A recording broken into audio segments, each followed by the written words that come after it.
Happy Sunday, everybody. Welcome to our weekend check-in on Daily Distinction. As you know, if you watch Daily Distinction on the weekends, and just check in real quick, see how you're doing, leave you with one thought as you might want to consider, and hope everybody is doing great. Hope you're having a great Labor Day weekend. By the way, tomorrow we'll also just do the short weekend check-in because here in the United States, it is a holiday with Labor Day. I know we got folks, particularly on the replay, that watch from all over the world, but it is a holiday in the United States, so we're going to make it a holiday and just have a quick weekend check-in. Yeah, I'm representing High Point University. I'm privileged to be on the in-residence faculty at HPU and involved with my great friend, Dr. Nito Quabain. And so I love being representing for the High Point Panthers. So I hope everybody takes a look at the High Point website as well and some of the things that's going on there. And I've got a couple things to make sure you know about. Even though this is the weekend, it's important to mention that the Distinction Summit is coming up October 16th through 18th. Stand out, earn more, the Distinction Summit. If you haven't registered, boy, now's the time to do it because you get $100 off registration until midnight tomorrow night. At that point, the registration goes up to the regular price. So you get a $100 discount if you sign up for the Distinction Summit. Stand out, earn more, the Distinction Summit. You need to sign up by midnight tomorrow Pacific time, or else you lose out on the $100 discount. It's distinctionsummit.com. Distinctionsummit.com. Also, in the meantime, big question for you. What's the number one mistake that's preventing you from standing out and earning more? I've done research on it over the past decade, and we've narrowed it down to 3, and I'm going to talk about what your number one mistake is that probably is pulling you back to the pack like a magnet. We're going to be talking about it on Tuesday morning Pacific time, 1 o'clock in the afternoon, Eastern time. And all you need to do to learn about what's preventing you from standing out and earning more, your single biggest challenge, is to join our special event on Tuesday morning. It is free to attend. I keep saying morning because it's morning for me, but it's afternoon for you. So I'm going to post in the comments right now what you need to do to get there. So there you go. It's posted in the comments for just about everybody. Hope you see it there on Facebook and others. Just click the link and sign up. It's absolutely free. Come to our program on Tuesday, 1 o'clock Eastern, 10 o'clock Pacific.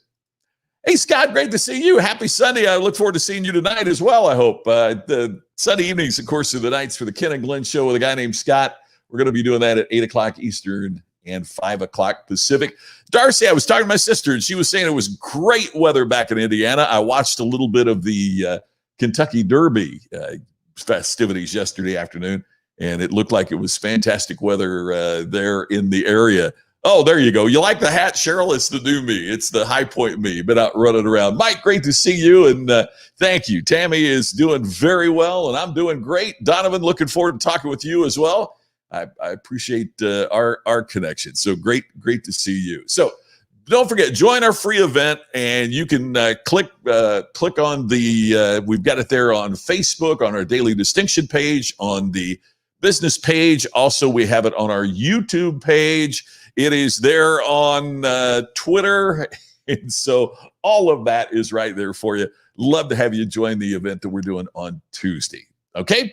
Charles, yes, sweltering heat. Did you see a buddy of mine was sending me yesterday? It was 100 degrees in Denver, and it's going to be 33 degrees in snow there on Tuesday.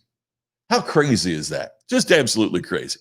Robert, great to see you. I appreciate you being here. Thank you. So today on our short version, we're going to talk about why people don't buy.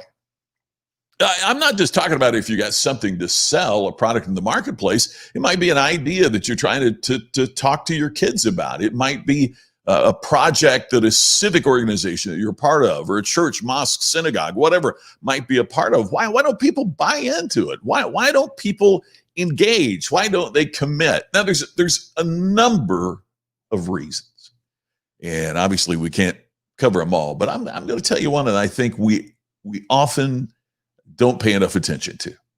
It's a major reason why people don't buy, and that is simply confusion. I think it's hard for us to understand because if we're talking about it, they're not we're not confused. We get it. That's why we're talking about it. But it's a fundamental reason why people don't buy.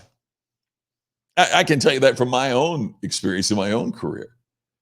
My first business book was entitled All Business is Show Business. Now you got to remember this came out, like 20 plus years ago. And at that particular time, when I came into the marketplace and said all business is show business, to me, it was perfectly obvious what that was about. It was about that business is a stage upon which we are showcasing what we do for our audiences. I started speaking about that in 1983, early 1980, late 83, early 84, and had talked about it for a decade before I wrote the book. And it was just so obvious to me. I was doing movie reviews and interviewing celebrities. I was working with businesses, and I was seeing that business wasn't creating the experiences for their audience, that they call customers, that showbiz was creating for the audiences of television shows and that would buy a ticket and go see a movie. So to me, I thought all business is show business. That was so obvious. And then I took it in the marketplace, and some people got it, and some people went, my business isn't show business. I make widgets. I sell cars.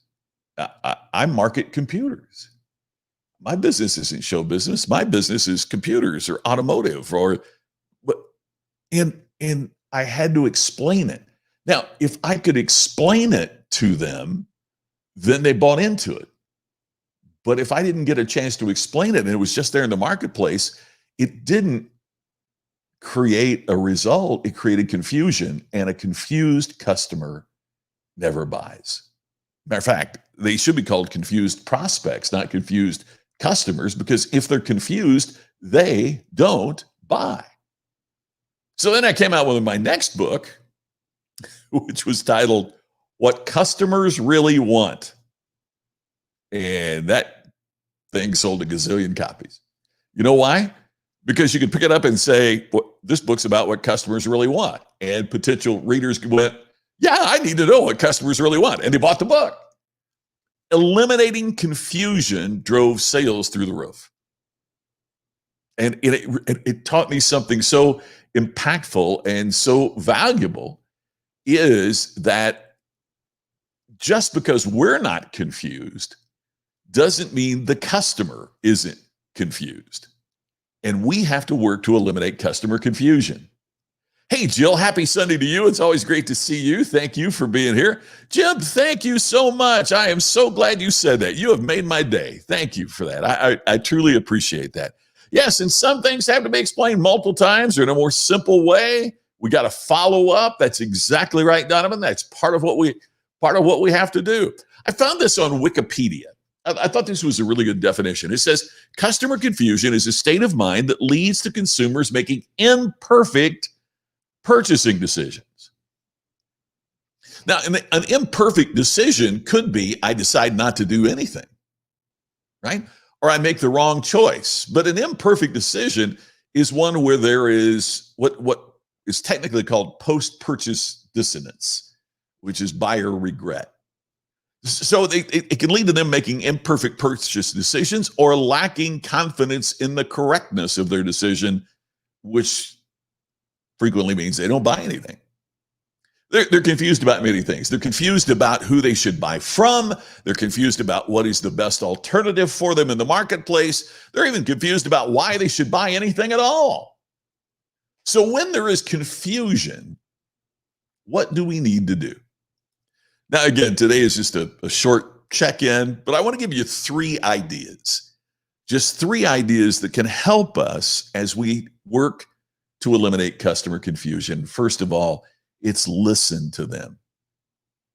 Listen to them. It's trying to understand why they are confused, because I'll promise you, if you've got one customer that is confused, you've got others that feel the same way but aren't expressing it. In my early days in broadcasting, a boss of mine paid such attention if we got a song request, anything like that. And they really, really went overboard with it. And I didn't really understand it at first. And then he explained it in a way that I did understand. He eliminated my confusion. He said, for everyone that calls to request that particular song, there are untold number of listeners who want to hear the song but won't pick up the phone. Or for every complaint that you receive, there are untold number of listeners, customers, who feel the same way, but they won't make the effort to write the letter or make the call. So listening to the complaint and the confusion that's there illuminates the confusion that others may have that they simply aren't expressing. You've got to listen to it. Jerry, great to see you. You got to think like the customer. Exactly right. And the more we understand, the better off we're able to do that. That's exactly right. And we don't get there without listening. Yes, in Indiana, it would be called corn fusion. I love it, Pam. Ba-dum-bum. There we go. You bet. So first and foremost, we got to listen. Here's the second. Understand. That's what Jerry was talking about, what he said. After we listen to their confusion, we got to try to understand where is it based? Does the product not necessarily meet their needs or wants, or was it explained in a manner that they don't understand, or is there a disconnection? You've heard me talk a lot before about promise and performance have to be congruent. Is there a disconnection there with what they've heard from other people? Do they not understand our call to action? Right? I mean, do they not understand what is it that they don't understand? And the more that we seek to understand, the better off we are. Yeah, people with complaints, you're exactly right. Kid, who they may not write the letter or make the call, but they'll still tell all their friends, and they have a more powerful megaphone than they've ever had. I mean, back when I learned this lesson, it was before somebody could get online and social media and go crazy with what's this there. So you're exactly right. It is one of the things we really, really must focus on is this megaphone that customers have, this ability that customers have to make such an incredible point. And here's the third.